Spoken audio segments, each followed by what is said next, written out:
Hello everyone, welcome back to our channel अमनीफाई। हम अपनी एम लक्ष्मीकांत की सीरीज को आगे बढ़ाएंगे और आज हम इसमें करेंगे यूनियन एंड इट्स टेरिटरी के बारे में, राइट। तो आगे बढ़ने से पहले आप सबका मुझसे क्वेश्चन होगा, मैं आज बता देती हूँ, रोज रोज नहीं बताऊंगी, आपका भी टाइम खराब होता है। फाइन, आप मुझसे पूछोगे कि आपको नोट्स बनाने हैं, तो मेरा आंसर है कि आपको नोट्स नहीं बनाने, क्योंकि जो भी इस पीपीटी में मैंने इंक्लूड करा है वो एकदम आपकी बुक के जैसा है। तो आपके पास जो है वो इंडियन पॉलिटी होगी बाय एम लक्ष्मीकांत, इसको ओपन अप करो। फाइन, अपने चैप्टर को देखो, यूनियन एंड इट्स टेरिटरी वाले चैप्टर को अपने को ओपन करके अपने आगे रखो और इस वीडियो को साथ में प्ले कर लो। तो सबसे सबसे पहले टॉपिक आपको देखने को मिलेगा union of states, right. And उसके बाद आपको नेक्स्ट पेज पे देखने को मिलेगा, बिल्कुल नीचे आके, parliament's power to reorganise the states.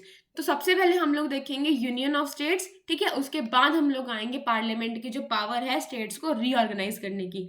तो आपको यहाँ से एक बात बहुत अच्छे से पता होनी चाहिए कि यहाँ से हमारे आर्टिकल की शुरुआत हो रही है आर्टिकल 1 की, ठीक है। तो आपको पता होना चाहिए कि जो आपका पार्ट 1 है कॉन्स्टिट्यूशन का, उसके अंदर आर्टिकल 1 से लेके आर्टिकल 4 तक आपकी बात करी गई है यूनियन और उसकी टेरिटरी के बारे में, ठीक है। क्या बात करी गई है? यूनियन और उसकी जो टेरिटरी है, जो मतलब उसका एरिया है, उसके रिगार्डिंग बात करी गई है। तो आर्टिकल 1 से लेके 4 तक जो कि पार्ट 1 में है, किस चीज की बात है? यूनियन और उसकी टेरिटरी की बात करी गई है। यहीं से जो आर्टिकल्स को याद करना स्टार्ट कर दो कि आर्टिकल 1 में क्या है, 2 में क्या है, 3 में क्या है, 4 में है। अब देखो, अब मैं आपको पूछ लूं, बताओ आर्टिकल 3 में क्या है, तो 4 स्टेटमेंट्स वहां पे लिख के आ जाए। आपको कहीं ना कहीं इतना तो आइडिया है ना कि 1 से लेके 4 तक तो जो बात करी गई यूनियन और उसकी टेरिटरी के बारे में, तो कहीं ना कहीं 3 में भी क्या होगा, कहीं ना कहीं 3 में भी क्या होगा, यूनियन के रिगार्डिंग ही कुछ हमें देखने को मिलेगा। तो फटाफट से एक एक आर्टिकल को हम लोग देखते हैं, राइट। तो आर्टिकल 1 क्या कहता है? आर्टिकल 1 इंडिया को, जिसका दूसरा नाम भारत भी है, उसको डिस्क्राइब करता है as a union of states. क्या बोलता है कि इंडिया क्या है, जिसको हम लोग भारत भी बोलते हैं, कि वो क्या है, वो यूनियन ऑफ स्टेट्स है, ठीक है। स्टेट्स की यूनियन है, वो स्टेट्स की फेडरेशन नहीं है। फेडरेशन का मतलब होता है एसोसिएशन। तो देखो, दो चीजें आपको ना पता होनी चाहिए, एक है आपका यूएसए, ठीक है, एक है आपका इंडिया। अब यूएसए में क्या होता है, यूएसए में स्टेट्स आती हैं, ठीक है, मिलके आती हैं और आके एक सेंटर फॉर्म कर लेती हैं, ठीक है। अपनी अपनी पावर्स, कुछ कुछ पावर्स इस सेंटर को दे देती हैं और आके एक सेंटर फॉर्म कर लेती हैं। तो जो यूएसए की फेडरेशन है, वो कैसी फेडरेशन है? Coming together federation. कैसी फेडरेशन देखने को मिलेगी यूएसए की आपको? कमिंग टुगेदर, कि वो सब लोग आए, ठीक है। सारी जो कुछ कॉलोनीज थी, 13 कॉलोनीज थी, वो आई आपस में और उन्होंने आके एक सेंटर फॉर्म कर लिया। तो यूएसए में आपको देखने को मिलेगी कमिंग टुगेदर फेडरेशन। क्या देखने को मिलेगी? कमिंग टुगेदर फेडरेशन, ठीक है। तो ये आपका है सेंट्रापेटल, ठीक है। मतलब क्या हो रहा है, सब आ रहे हैं और एक सेंटर को फॉर्म कर रहे हैं, तो ये चीज है। लेकिन इंडिया की ऐसी नहीं है, मैं आपको आगे समझाती हूँ। इंडिया का क्या है? इंडिया का है होल्डिंग टुगेदर फेडरेशन। जो इंडिया की एसोसिएशन है वो कैसी है? Holding together. मतलब ये है, ठीक है, सेंटर है, इसने सबको क्या करा हुआ है? सबको इसने होल्ड करा हुआ है। क्या करा हुआ है? सबको इसने होल्ड करा हुआ है। तो इंडिया की फेडरेशन कैसी है? इंडिया की फेडरेशन है होल्डिंग टुगेदर फेडरेशन। तो ये आपको दिख रहा है ना कि सेंटर सबको क्या कर रहा है? होल्ड करके यहाँ पे रख रहा है, ठीक है। This is centrifugal. फाइन, तो समझो, ये समझाऊंगे कि हमारी जो है वो यूनियन क्यों है, फेडरेशन क्यों नहीं है, उसका भी आपको आंसर मिल जाएगा आगे जाके। तो फिलहाल बने रहो। आर्टिकल जो 1 है, उसने दो तरह की बात करी। जो ये वाला प्रोविजन है आर्टिकल 1 के तहत, जो कहता है कि इंडिया, जो कि भारत है, वो एक यूनियन ऑफ स्टेट्स है, वो फेडरेशन ऑफ स्टेट्स नहीं है। तो यहाँ से हमें दो चीजें सीखने को मिलती हैं। पहली, कि कंट्री का नाम क्या है। तो आर्टिकल 1 से हमें क्या देखने को मिला कि हमारी कंट्री के ना दो नाम है। चाहे तो आप उसको इंडिया बोल सकते हो, या फिर आपको भारत जो है वो देखने को मिलेगा, लिखा मिलता है ना भारत सरकार, है ना। तो जहाँ भारत आपको देखने को मिलेगा नाम, जहाँ फिर आपको इंडिया देखने को मिलेगा। और दूसरा, हमें पता चलता है कि पॉलिटी इंडिया की कैसी है। फाइन, तो ये दो चीजें हमें आर्टिकल 1 से क्या होती हैं, क्लियर होती हैं। अब देखो, कोई ना सहमति नहीं बन रही थी। जो हमारी कॉन्स्टिट्यूंट असेंबली थी, जिसने हमारे संविधान को बनाया, वहां पे नाम को लेके ना कोई सहमति नहीं बन रही थी। कोई तो कह रहा था जी हमारा पुराना नाम भारत रखो, ठीक है, लेकिन कुछ लोग जोर डाल रहे थे कि नहीं, हम मॉडर्न नाम रखेंगे इंडिया। तो बड़ा पंगा हुआ। तो तब डिसाइड करा उन्होंने, यार ना तो ये लोग मान रहे हैं ना तो ये लोग मानने वाले हैं, ये भी पूरे जिद्दी हैं ये भी पूरे जिद्दी हैं, तो क्यों ना एक काम करा जाए। तब मिलके कॉन्स्टिट्यूंट असेंबली ने डिसाइड करा कि देखो एक काम करते हैं, इन दोनों का ना मिक्स रख लेते हैं, India that is Bharat, India भी बोल सकते हो भारत भी बोल सकते हो, ठीक है। ये लोगों की सहमति नहीं बन पा रही थी, तो इसी वजह से क्या हुआ कि कॉन्स्टिट्यूंट असेंबली ने कहा यार हाथ जोड़ते हैं हम आपके आगे, ठीक है बहुत हो गया, आप अपना भारत रख लो, आप अपना इंडिया रख लो, हम रख लेते हैं India that is Bharat, fine. तो ये चीज बोली गई।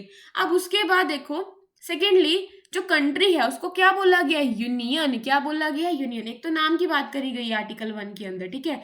दूसरा कि कैसे पॉलिटी है वो बात करी गई है। तो इंडिया को क्या बोला गया है, जो हमारी कंट्री है इसको बोला गया है जी ये तो यूनियन है, ठीक है ओके। बट इसकी जो स्ट्रक्चर है वो तो फेडरल है। फेडरल मतलब कि डिवीजन ऑफ पावर आपको देखने को मिल रही है, सेंटर है, ठीक है, फिर स्टेट्स हैं, इनके बीच में पावर की क्या देखने को मिलेगी, आपको डिवीजन देखने को मिलती है, ठीक है। एक सेंट्रल लिस्ट है आपकी, यूनियन की लिस्ट है, स्टेट की लिस्ट है, फाइन।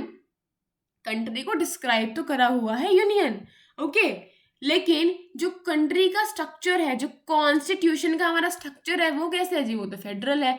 तो डॉक्टर जो हमारे बी आर अम्बेडकर हैं, भीमराव अम्बेडकर जी हैं, उन्होंने कहा कि यूनियन ऑफ स्टेट्स को हमने क्यों प्रेफर करा, क्यों हमने कहा कि ये फेडरेशन नहीं है। दो कारण थे जिसकी वजह से हमने कहा कि जी हमारी यूनियन है, ये हमारी फेडरेशन नहीं है। पहला कारण ये है कि जो इंडिया की फेडरेशन है ना वो किसी एग्रीमेंट का रिजल्ट नहीं है स्टेट्स के बीच में। जैसे अमेरिका में एग्रीमेंट हो गया, सबने एक बनाई ना कि ये हमारा सेंटर, सब एग्री कर रहे हैं, ठीक है, अपनी अपनी कुछ कुछ पावर इसको जो है वो दे रहे हैं, बट अपने आप में ये बहुत बड़ी पावर है, ठीक है।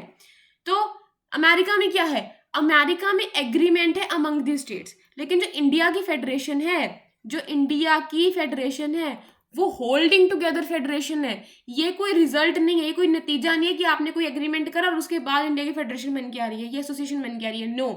तो पहला कारण ये था, इसीलिए यहाँ पे यूनियन ऑफ स्टेट्स बोला, ठीक है, कि यूनियन है फिर उसकी क्या है, स्टेट्स है, ठीक है, यूनियन है ऑफ स्टेट्स, फाइन। तो पहला कारण ये बोला कि फेडरेशन हम इसको इसलिए नहीं बोलते हैं जी क्योंकि पहली बात तो ये अमेरिका की तरह कोई एग्रीमेंट का रिजल्ट नहीं है स्टेट्स के बीच में, एंड दूसरा ये कारण है कि स्टेट्स के पास कोई राइट नहीं है। इंडिया में states do not have any right to secede from the federation.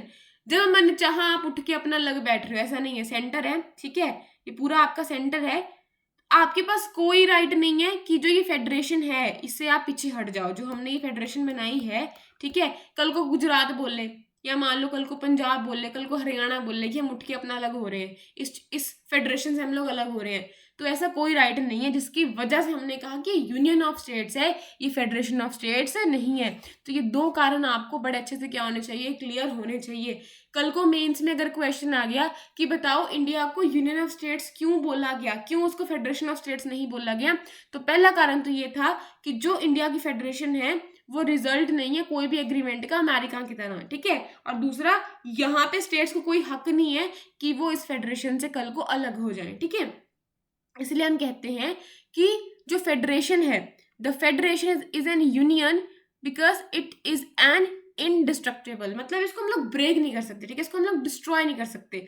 जो फेडरेशन है वो यूनियन क्यों है, क्योंकि उसको हम लोग क्या नहीं कर सकते, हम उसको तोड़ नहीं सकते, you can not break that, you can not destroy that, ठीक है।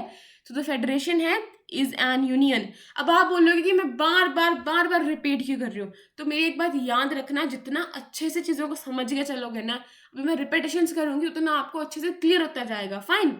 तो क्या बोला गया कि जो इंडिया की फेडरेशन है, ठीक है, वो एक यूनियन है बिकॉज इट इज इनडिस्ट्रक्टेबल, इसको हम लोग तोड़ नहीं सकते, ठीक है। जो कंट्री है ये integral whole and divide into different states only for the convenience of the administration, ठीक है। इसको एक ही मानो, पूरी कंट्री एक ही है ये, ठीक है, इसको होल, इसको एक साथ जो है वो मानो, इसको इंटेग्रल होल जो है वो जो है कंसिडर करो, ठीक है, लेकिन ये पूरी एक है, बट एडमिनिस्ट्रेशन की कन्वीनियंस के लिए, सो दैट कि हम अच्छे से काम कर पाए, उसके लिए हमने क्या करा, इसको क्या कर दिया, इसको डिफरेंट स्टेट्स में हमने क्या कर दिया, डिवाइड कर दिया, ठीक है। जैसे दिस इज माय इंडिया, ये मिट जाएगा फटाफट से, ठीक है। तो वैसे तो ये एक है, ठीक है, ये इंटीग्रल होल है। बट प्रॉब्लम क्या है, सॉरी प्रॉब्लम नहीं, हमने क्या करा कि इसको अपनी कन्वीनियंस के लिए हमने क्या कर दिया, इसको हमने अपनी सहूलियत के लिए इसको डिफरेंट स्टेट्स में, इसको डिफरेंट पार्ट्स में हमने क्या कर दिया, डिवाइड कर दिया। दोबारा से मैं इस चीज पे जोर डालूंगी क्योंकि पेपर में यहीं पे जो है शब्द आपके साथ में खेल जाएगा। पेपर में बोलेंगे कि दिस इज दी डिस्ट्रक्टिबल, ठीक है, इसको हम लोग ब्रेक कर सकते हैं, बट इसको हम लोग नहीं ब्रेक कर सकते। कंट्री अपने आप में एक है, इसको सिर्फ और सिर्फ कन्वीनियंस के लिए, एडमिनिस्ट्रेशन के कन्वीनियंस के लिए, अपनी सहूलियत के लिए हमने इसको जो है वो टुकड़ों में डिवाइड करा है, ठीक है। Okay, so according to article 1 जो टेरिटरी है उसको हम लोग क्लासिफाई कर सकते हैं 3 तरह से, ठीक है। एक जो हमारी स्टेट्स की टेरिटरी है, एक हमारी यूनियन टेरिटरीज है, एक हमारी टेरिटरीज वो हैं जिनको गवर्नमेंट ऑफ इंडिया फ्यूचर में क्या कर सकती है, एक्वायर कर सकती है। क्या कर सकती है, एक्वायर कर सकती है, ठीक है। अब देखो कितनी स्टेट्स हैं आप, चलो मैं वो आपको आगे बता देती हूँ। तो मैंने क्या बोला कि जो आर्टिकल 1 है वो जो इंडिया की टेरिटरी है, जो इंडिया का एरिया है, उसको 3 हिस्सों में डिवाइड करता है, ठीक है। इफ दिस इज माई, चलो उसको मैं इसी से बनाती हूँ, देखो रुको, देखो अगर ये मेरी ना, देखो this is my India, okay, this is R India, fine, ये अंडमान निकोबार, ये लक्षद्वीप आइलैंड्स। तो अब क्या करा गया है, जो ये इंडिया की पूरी टेरिटरी है, जो पूरा इंडिया का एरिया है, इसको 3 हिस्सों में मतलब डिवाइड करा गया। 3 चीजों की बात करेगी आर्टिकल 1 के अंदर। एक तो यूटीज, ठीक है, कि आपकी जम्मू एंड कश्मीर, लद्दाख होगी, ठीक है, उसके बाद में आपकी दिल्ली, चंडीगढ़, फाइन। तो जो ये आपकी कुछ यूटीज हैं, ठीक है, इन यूटीज को ऐड करा गया है इसके अंदर। और जो स्टेट्स हैं आपके, गुजरात हो गया, राजस्थान हो गया, त्रिपुरा, ठीक है, आपका नागालैंड हो गया, अरुणाचल हो गया, ये तमिलनाडु, केरला, कर्नाटका, मध्य प्रदेश, महाराष्ट्र, तेलंगाना, आंध्र, तो ये स्टेट्स होगी। ये आपके आइलैंड्स हो गए, लक्षद्वीप, अंडमान, तो ये हो गए स्टेट्स हो गए, यूनियन टेरिटरीज होगी। एंड वो एरियाज जो गवर्नमेंट ऑफ इंडिया कभी भी फ्यूचर में एक्वायर कर सकती है, वो सबको मिला के बोला गया कि ये है इंडिया की टेरिटरी। मतलब 3 तरह से, 3 कैटेगरीज में डिवाइड कर दिया, ठीक है। ये तो आपको दोनों पता है, और ये वो वाला एरिया हो जाएगा जो कभी आने वाले टाइम में हमारा इंडिया कभी एक्वायर करेगा, ओके। तो ये आपको पता होना चाहिए। आगे देखो, जो स्टेट्स हैं हमारी, ठीक है, आपको बताया ना अभी, गुजरात, राजस्थान, पंजाब, हरियाणा, उत्तराखंड, सिक्किम, है ना। तो जो हमारे स्टेट्स हैं और जो हमारी यूटीज हैं, फॉर एग्जांपल आपकी पुडुचेरी होगी, दामन दीव दादरा नगर हवेली होगी आपकी, ठीक है। तो जो हमारी यूटीज हैं और जो हमारे स्टेट्स हैं, इनके नाम जो है वो हमारे किस स्केड्यूल में आपको देखने को मिलेंगे, स्केड्यूल 1 के अंदर। तो आपको क्या क्या सीखने को मिला कि पहली बात तो जो पार्ट 1 है, ठीक है, आर्टिकल 1 से लेके 4 तक बात करी गई है यूनियन और उसकी टेरिटरी के बारे में। दूसरा, जो आपके स्केड्यूल हैं 12, उसमें से जो पहला आपका स्केड्यूल है, वहां पे बात करी गई है कि क्या नाम है इन स्टेट्स का और इन यूटीज का।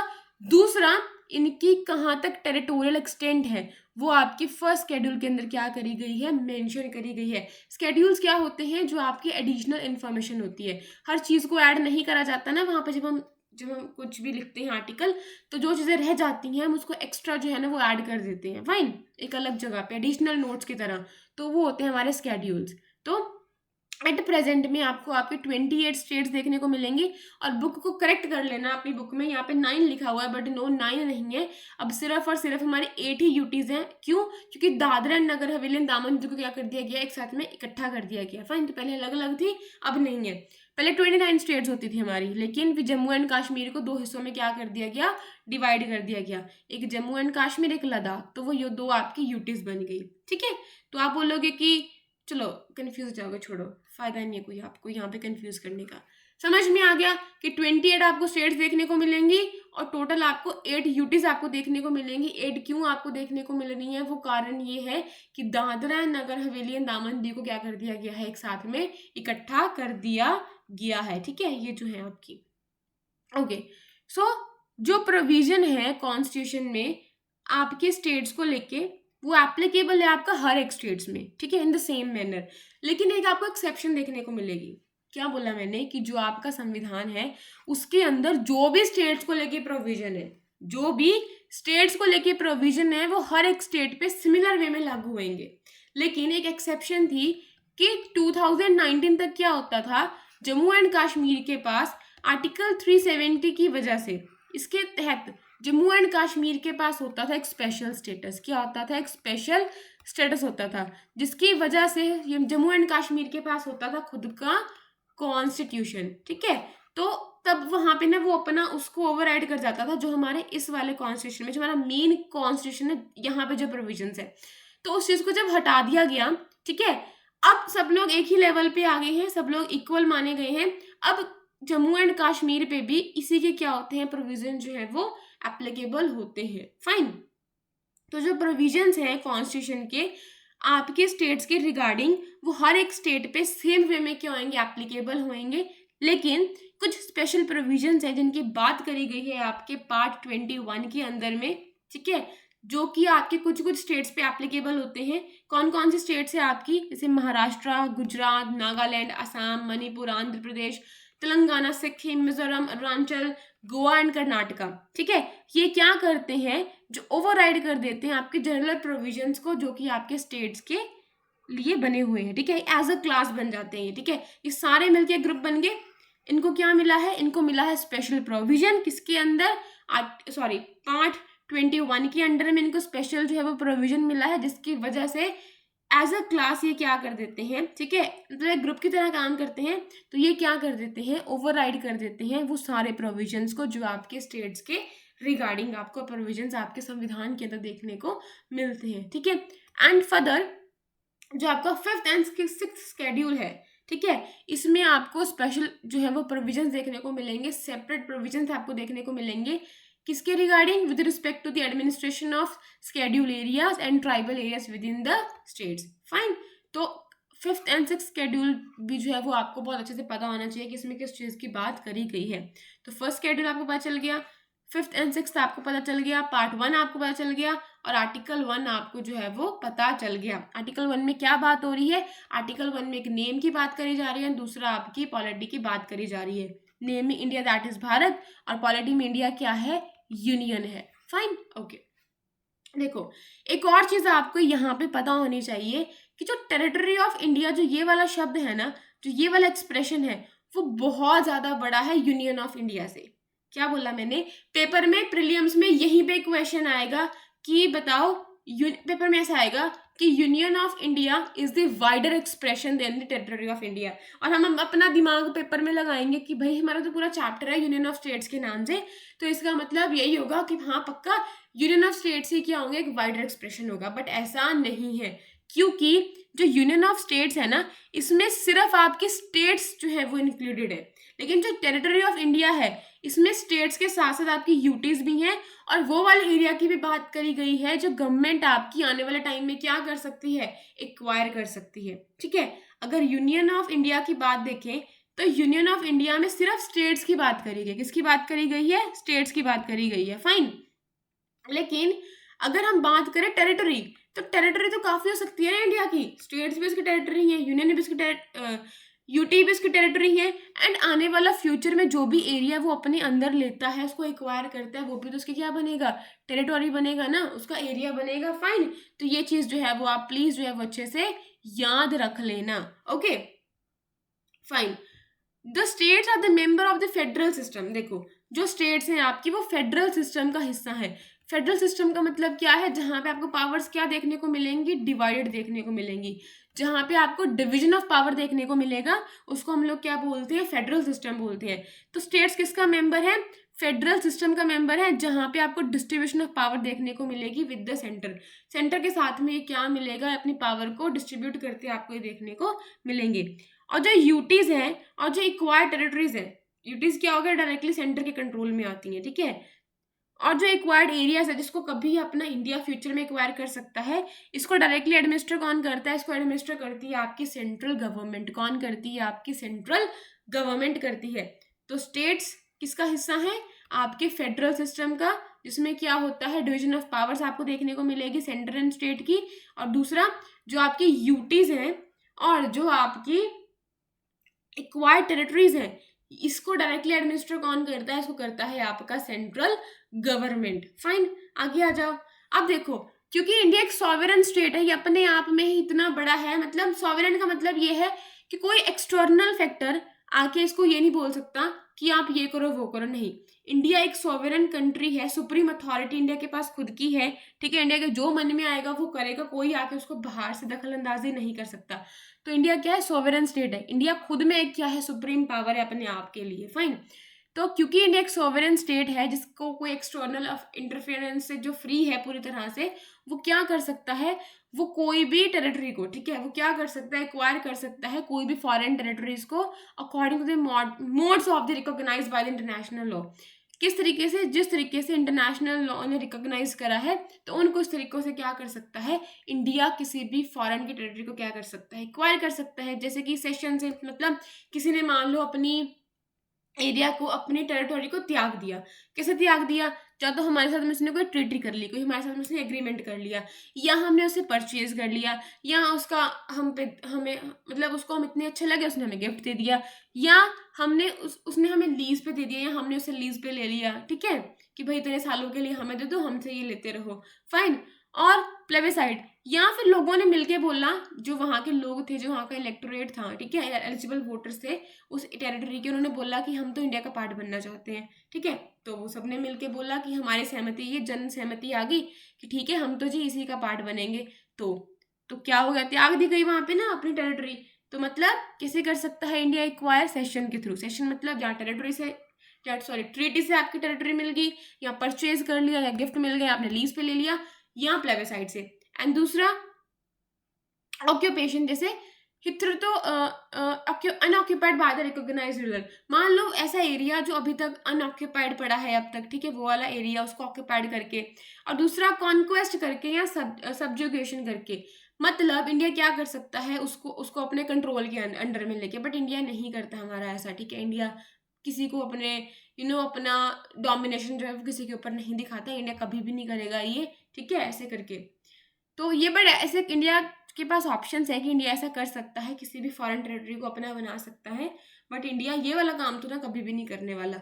हो सकता है हम कुछ परचेज कर लें, ठीक है, हो सकता है कि हम कोई एग्रीमेंट कर लें, ये हम कर सकते हैं, बट ये हम बिल्कुल भी नहीं करेंगे कि हम सब्जुगेशन कर लेंगे, कि उसको अपने कंट्रोल में ले लेंगे, ठीक है, अपने अपना डोमिनेशन दिखा के उसको ले लेंगे, उनका सब कुछ छीन लेंगे, तो ऐसा हम कुछ नहीं करने वाले हैं, फाइन। फॉर एग्जाम्पल, इंडिया ने बहुत सारे टेरिटरीज को एक्वायर करा है, जैसे आपकी दादरा एंड नगर हवेली होगी, गोवा हो गया, दामन दीव हो गया, पुडुचेरी हो गया, सिक्किम हो गया। तो ये सारे हम लोग ना बाद में देखेंगे, आने वाले चैप्टर्स में हम लोग, मतलब इसी चैप्टर में हम लोग आगे देखने वाले हैं, ठीक है। तो since the commencement of the constitution, तो इंडिया का जब से संविधान लागू हुआ है तब से इंडिया ने बहुत सारी फॉरेन टेरिटरीज को क्या करा है, एक्वायर करा है। तो ये आप एग्जाम्पल क्या कर सकते हो, याद कर सकते हो। अब आर्टिकल 1 की तो बात होगी है बहुत सारी, ठीक है, बहुत सारी आर्टिकल 1 की हमने बात जो है वो कर ली है। तो देख लो हमने क्या क्या बात करी है, ठीक है। हमने बात करी है कि वो नेम की बात करता है, ठीक है, इंडिया के नेम की बात करता है, उसकी पॉलिटी की बात करता है, फाइन। और दूसरा हमने देखा कि आर्टिकल 1 के अंदर जो टेरिटरी है, वेट अ मिनट, यस, जो टेरिटरी है उसको 3 कैटेगरीज में जो है वो डिवाइड करा गया है, क्लासिफाइड करा गया है। ये हमने देखा कि फर्स्ट शेड्यूल के अंदर आपको नेम देखने को मिलता है, 5th एंड 6th के अंदर आपको स्पेशल प्रोविजंस देखने को मिलते हैं with respect to the administration of schedule areas and tribal areas, ठीक है। और हमने देखा कि टेरिटरी ऑफ इंडिया ज़्यादा बड़ा एक्सप्रेशन है, किसके कंपैरिजन में, यूनियन ऑफ इंडिया के कंपैरिजन में, ठीक है। एंड इंडिया कैसे एक्वायर कर सकता है, सेशन के through, occupation and conquest, subjugation, fine, ठीक है। अब आर्टिकल 2 की बात करते हैं। आर्टिकल 2 क्या करता है, ये पार्लियामेंट को इम्पावर करता है, मतलब पार्लियामेंट को ये पावर देता है कि वो एडमिट कर सकता है into the union of India. मैं इसका मतलब समझाती हूँ, देखो, तो पहले इसको रीड कर लो कि आर्टिकल 2 क्या करता है, empowers the parliament to admit into the union of India और establish new states on such terms and conditions as it thinks fit, ठीक है।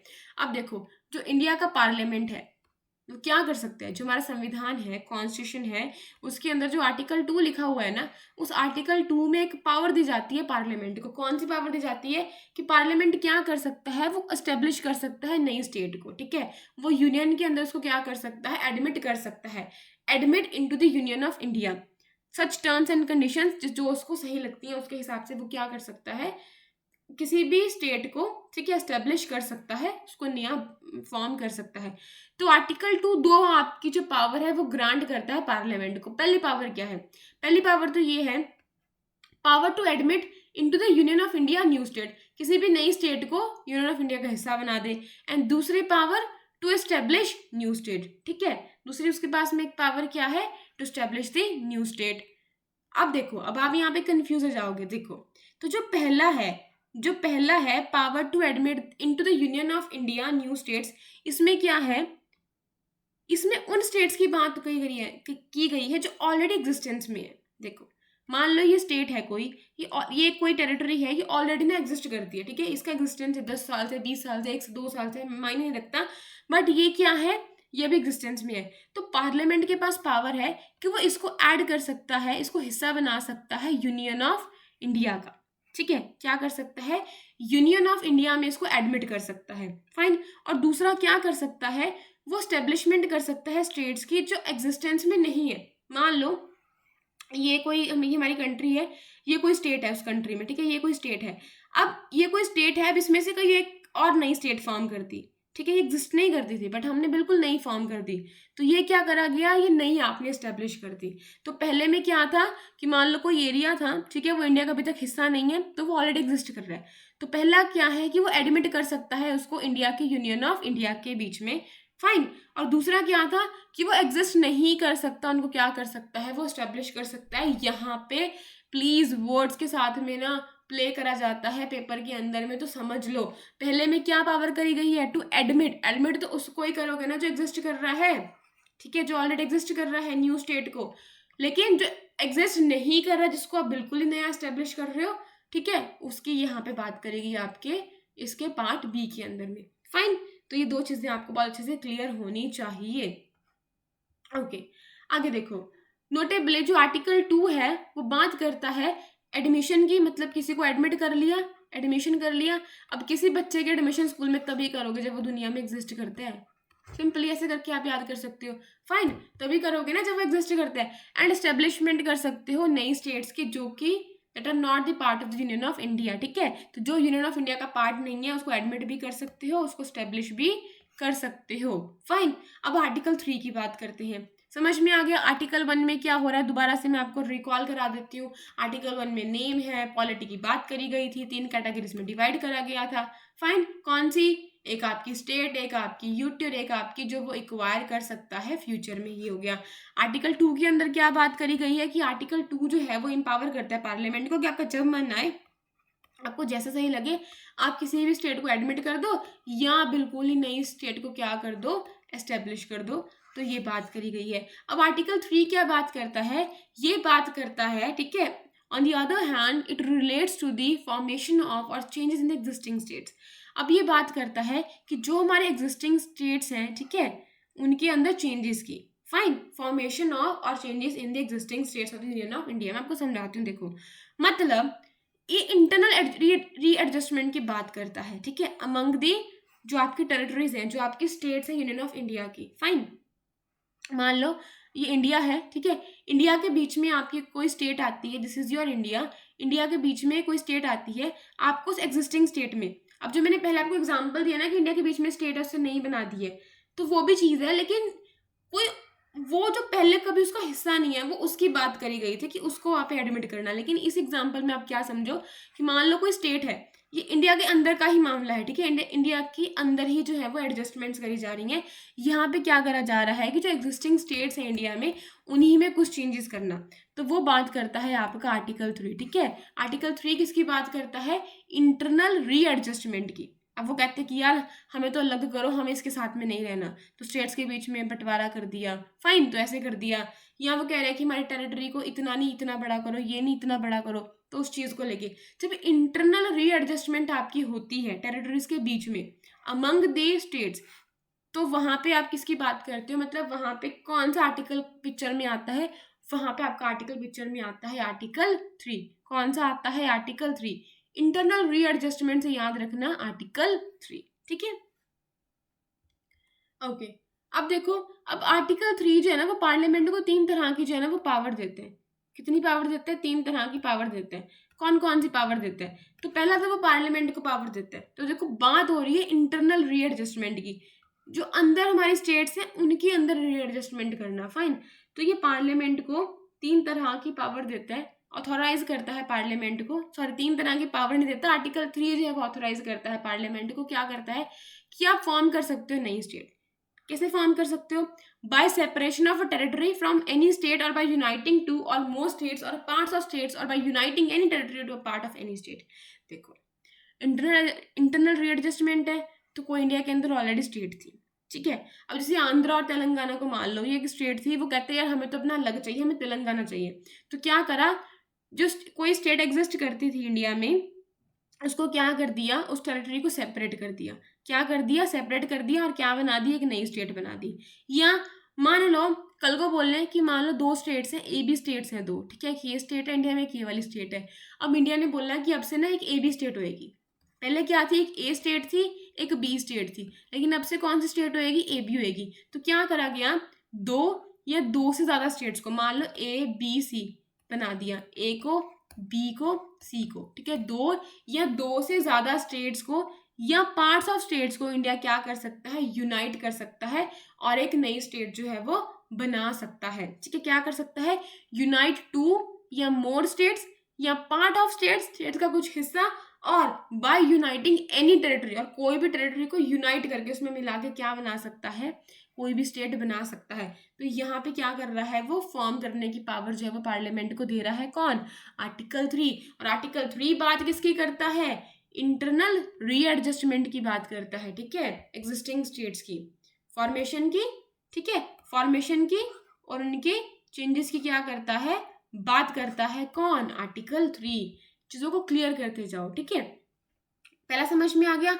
दूसरा, वो किसी भी स्टेट के एरिया को इंक्रीज कर सकता है। स्टेट कहती है कि मेरा इतना एरिया नहीं, मेरा तो इतना एरिया है जी, तो इंक्रीज भी कर सकते हैं, मर्जी है पार्लियामेंट की, और डिमिनिश भी कर सकते हैं। अब ज्यादा अगर बनोगे ना, स्टेट्स को बोला देखो ज्यादा मत बनो, हम आपका अगर इतना एरिया ना तो हम इतना भी कर सकते हैं। तो ऐसे करके आप याद कर सकते हो कि वो इतने से अगर दयालु बन जाए तो इतना दे भी सकता है, ठीक है।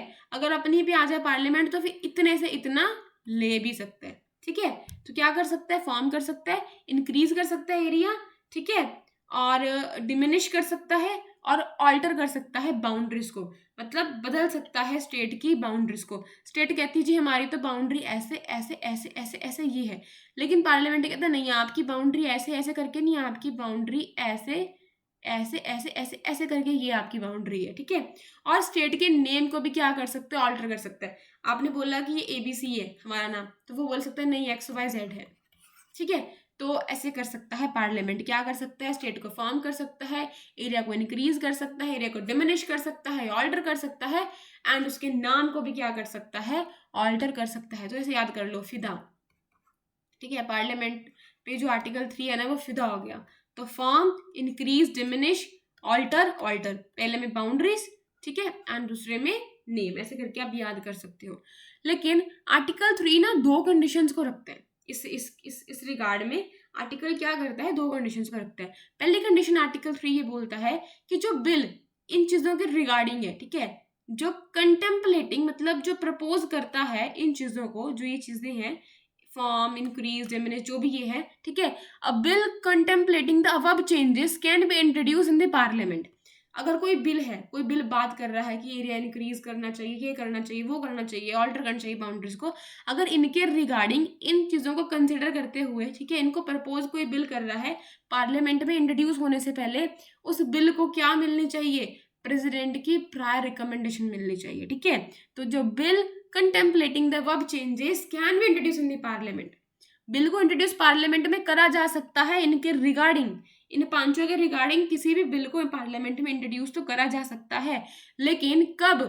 जब उसको मिलेगी only with the prior recommendation, जब उसको पहले से प्रेसिडेंट की क्या मिलेगी? रिकमेंडेशन मिलेगी। और दूसरा, बिल को रिकमेंड करने से पहले प्रेसिडेंट को क्या करना पड़ेगा? उस बिल को रेफर करना पड़ेगा किसको? उन स्टेट्स को जिस स्टेट्स की बात करी गई है। मान लो A और B और C स्टेट्स की बात करी गई है कि भाई इनकी ना नई स्टेट्स बनाएंगे, इनकी बाउंड्रीज बदलेंगे, या किसी से कोई एरिया लेके दूसरी को देंगे, या किसी का एरिया रिड्यूस करेंगे, या फिर नाम बदलेंगे। मान लो ये कोई स्टेट्स है, तो इन स्टेट्स के रिगार्डिंग बात हो रही है, तो प्रेसिडेंट को क्या करना पड़ेगा, इन स्टेट्स को ये बिल को रेफर करना पड़ेगा, मतलब इनकी जो स्टेट लेजिस्लेटिव असेंबलीज हैं इनके पास भेजना पड़ेगा, सो दैट इनके ओपिनियंस लिए जाए, इनके व्यूज लिए जाए। ठीक है, एक उनको टाइम पीरियड दिया जाएगा कि भाई देखो इतना आपके पास टाइम पीरियड है, तो हम आपकी स्टेट का ये करने वाले हैं, वो करने वाले हैं, तो आप देख लो, अपनी ओपिनियन अपने व्यू आप एक्सप्रेस कर दो यहाँ पे।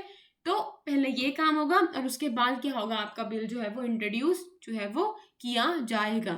ठीक है, तो पहला क्या है कि आप बिल को जो है वो इंट्रोड्यूस कर सकते हो पार्लियामेंट में तब जब आपके पास प्रायर रिकमेंडेशन होगी प्रेसिडेंट की। एंड दूसरा, रिकमेंडिंग बिल को रिकमेंड करने से पहले प्रेसिडेंट को क्या करना पड़ेगा, पहले उनकी मतलब जो स्टेट लेजिस्लेचर हैं जिनके बारे में बात हो रही है, जो कंसर्न्ड हैं, जिनको इफेक्ट पड़ने वाला है इन चीज़ों से, उसके पास आप क्या करोगे, रेफर करोगे किसको, इस बिल को। ठीक है, सो दैट वो अपने व्यूज को एक्सप्रेस कर पाए। ओके, उसके बाद पावर ऑफ पार्लियामेंट क्या है, further the power of parliament to form new states include the power to form a new state or union territory by uniting a part of any state or union territory to, ये मैंने आपको समझा दिया। ठीक है, वही है ना कि क्या अगर उसके पास न्यू स्टेट फॉर्म करने की पावर है तो क्या पावर है कि वो नई स्टेट बना सकता है, नई यूटी बना सकता है। कैसे, यूनाइट करके कोई स्टेट के पार्ट को, ठीक है, कोई यूनियन टेरिटरी के पार्ट को किसी और स्टेट में और यूनियन टेरिटरी में दो यूटीज को आपस में मिला दिया तो एक नई यूटी बना दी, दो स्टेट्स को आपस में मिला दिया एक नई स्टेट बना दी। तो ये सारे क्या कर सकता है, पार्लियामेंट कर सकता है।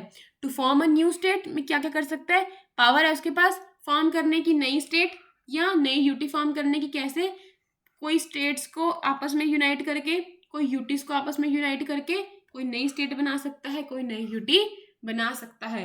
इससे अच्छे से मैं आपको और नहीं समझा सकती, वर्ड्स जो है वो प्ले करेंगे। ठीक है, यूपीएससी वर्ड्स में प्ले करता है। तो पॉलिटी के अगर 18 क्वेश्चन आ रहे हैं ना, मान के चलो 15 क्वेश्चंस आपको बिल्कुल सही करके आने। और इस साल का पेपर देख लो यार, मतलब कॉन्सेप्चुअल क्लैरिटी होनी बहुत ज़्यादा ज़रूरी है।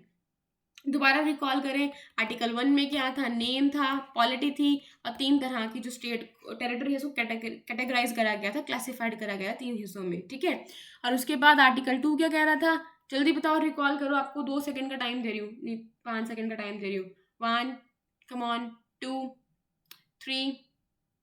देखो यार, जितना रिकॉल करोगे ना चीज़ों को, उतना अच्छे से आप क्या कर पाओगे ना, जितनी आपकी रिकॉलिंग पावर स्ट्रांग होगी उतना अच्छे से आप आगे जाके जो है ना वो काम कर पाओगे, मतलब पेपर में जाकर रिकॉल कर पाओगे। तो मुझे फटाफट से बताओ, आर्टिकल 2 के अंदर किस चीज़ की बात करी गई है। ओके, आर्टिकल 3 के अंदर किस चीज़ की बात करी गई है, चीख चीख के बताया मैंने आर्टिकल 3 के अंदर क्या बात है। इन चीज़ों को ना हमेशा याद रखना। कहाँ गया, ओहो ये, ठीक है, इन चीज़ों को हमेशा जो है वो याद रखना। और आर्टिकल 2 के अंदर भी जो आपकी मैंने चीज़ें बताई हैं आपको, ठीक है, ये 2 बातें हमेशा जो आपको क्या करनी है, याद रखनी है कि पार्लियामेंट के पास पावर है एडमिट करने की उन स्टेट्स को जो ऑलरेडी एग्जिस्टेंस में है, उनको स्टैब्लिश करने की जो एग्जिस्टेंस में नहीं है। और 3 बात करता है इंटरनल री एडजस्टमेंट्स की। इनकी बात करता है इंटरनल री एडजस्टमेंट्स की, क्या करता है, बात करता है। Fine, okay, wait a minute, में लैपटॉप नहीं बच गया, बंद हो जाना था अभी। ओके फाइन, तो कहाँ पे थे हम लोग, यस। तो जो प्रेसिडेंट है या पार्लियामेंट है वो मतलब ये नहीं है कि स्टेट ने कुछ भी बोला तो वो उस हिसाब से काम करेंगे, नहीं, ऐसा नहीं है। तो जो प्रेसिडेंट और पार्लियामेंट इज नॉट बाउंड, ये चीज़ को याद रखना, not bound by the views of the state legislature and may either accept or reject. देखो ठीक है, हमने आपकी इज्जत हमने आपको दे दी, इज्जत हमने दे दी कि हमने आपको रेफर कर दिया बिल को, पर इसका मतलब ये नहीं है वी आर बाउंड, हम बाउंड कुछ नहीं है। ठीक है, हमारी मर्जी है, हम इसको एक्सेप्ट करें, आपकी ओपिनियन को, आपके व्यूज को, या रिजेक्ट करें। ठीक है, चाहे बेशक हमने कहा ना कि with in a specified period of time क्या करना होगा, आपको जो है उस अपने व्यूज देने होंगे। ठीक है, प्रेसिडेंट रेफर करते हैं स्टेट लेजिस्लेटिव असेंबलीज को, तो एक स्पेसिफाइड टाइम होता है, उस टाइम पीरियड के फ्रेम के अंदर, ठीक है, विद इन दैट स्पैन आपको क्या करना होता है, अपने व्यूज देने होते हैं। तो बेशक आपने उस टाइम के अंदर अपने व्यूज को दे दिया, बट स्टिल पार्लियामेंट के पास ऑप्शन है कि वो एक्सेप्ट करे या फिर रिजेक्ट करे। Further it is not necessary to make a fresh reference, और जरूरी नहीं है कि बार बार जो है प्रेसिडेंट को रेफर करना पड़ेगा बिल व्यूज लेने के लिए स्टेट लेजिस्लेचर को। ठीक है, जब भी आपको बिल में अमेंडमेंट करनी है, मान लो कोई चेंज करना है बिल के अंदर, तो ये नहीं है कि उसी बिल को बार बार जो है वो प्रेसिडेंट क्या करे, बार बार उनके व्यूज लेने के लिए, ठीक है, उनका मतलब बोलता है इनको स्टेट लेजिस्लेचर को, भाई देख लो, अपने व्यूज दे दो, अपनी ओपिनियंस दे दो। तो ऐसा कुछ भी नहीं है। ज़रूरी नहीं है कि फ्रेश रेफरेंस जो है वो आपको जो है वो बार बार बनानी पड़े। फ्रेश रेफरेंस का मतलब यहाँ पे ये है कि ज़रूरी नहीं है कि बार बार आपको ये बिल रेफर करा जाए कि भाई देखो अपने कुछ व्यूज़ दो, अपने कुछ ओपिनियंस दो, ठीक है। जितनी बार अमेंडमेंट होगी ज़रूरी नहीं है कि बिल उतनी बार ही आपको जो है वो रेफर होगा। Fine, two the bill is moved and accepted in the parliament. So इस लाइन को दोबारा रीड करो। Further, it is not necessary to make a fresh reference to state legislature every time जब भी हमारी अमेंडमेंट होगी to the bill, जब भी बिल मूव होगा and accepted in the parliament. Parliament में मूव होता है ना बिल आपका, वो हम आगे जाके पढ़ेंगे, कोई बात नहीं। अब देखो ये मैंने आपको करवा दिया। ओके, सो यहाँ तक ना आपका यूनियन ऑफ स्टेट्स था। फाइन, आर्टिकल 3 में आपकी पार्लियामेंट की जो है वो पावर आ जाती है स्टेट्स को रीऑर्गेनाइज करने की, क्या करने की, दोबारा से ऑर्गेनाइज करने की। ओके, तो ये दो ही टॉपिक हमें आज करने थे,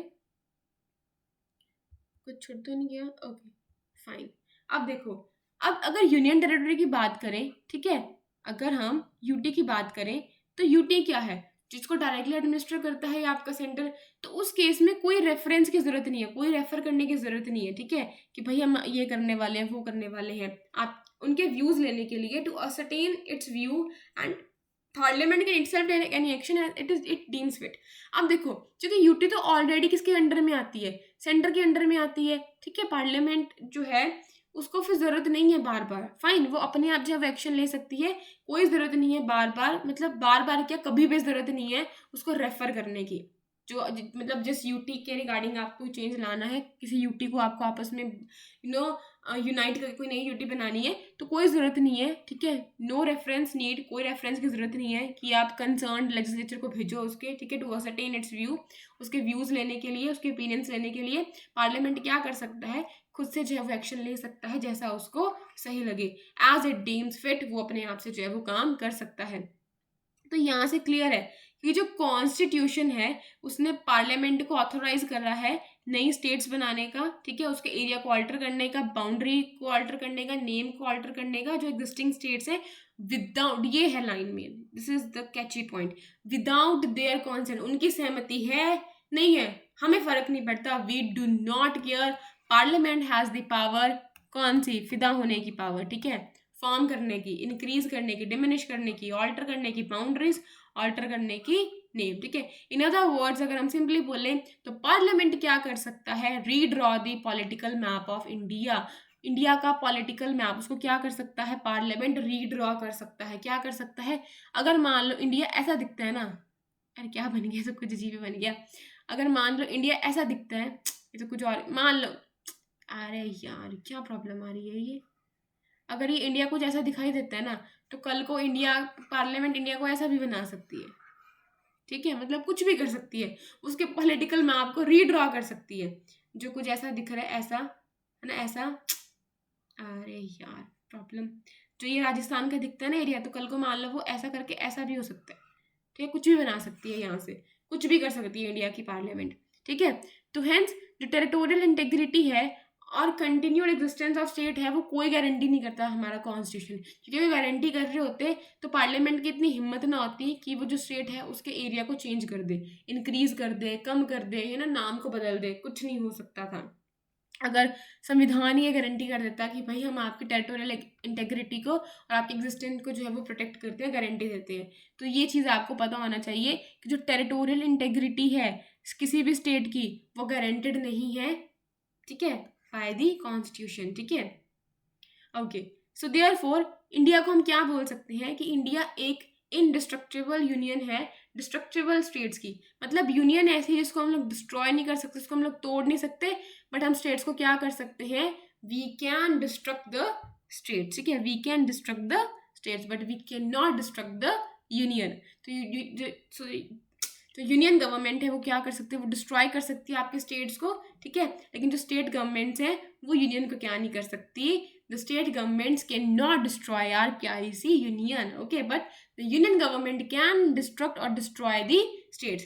बट यूएसए में इसके ऑपोजिट होता है, ऑन द अदर हैंड वहाँ पे जो टेरिटोरियल इंटेग्रिटी है ना और उसकी कंटिन्यूड एग्जिस्टेंस जिसको गारंटी करता है उनका कॉन्स्टिट्यूशन, जिसकी वजह से जो अमेरिकन फेडरल गवर्नमेंट है, जो जिसकी यूनियन गवर्नमेंट है, जिसकी फेडरल गवर्नमेंट है, वो कोई भी नई स्टेट को फॉर्म नहीं कर सकती, ना उसके बॉर्डर को ऑल्टर कर सकती है, ठीक है, उनकी मर्जी के बिना।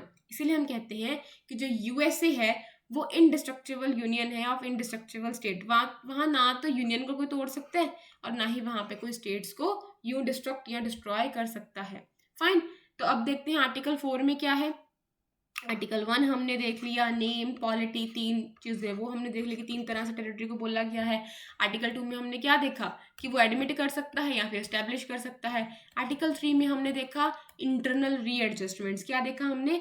अभी ना फटाफट से ना छोटे से नोट्स बना लो, ऐसे करके लिखो। आर्टिकल 1 में क्या था?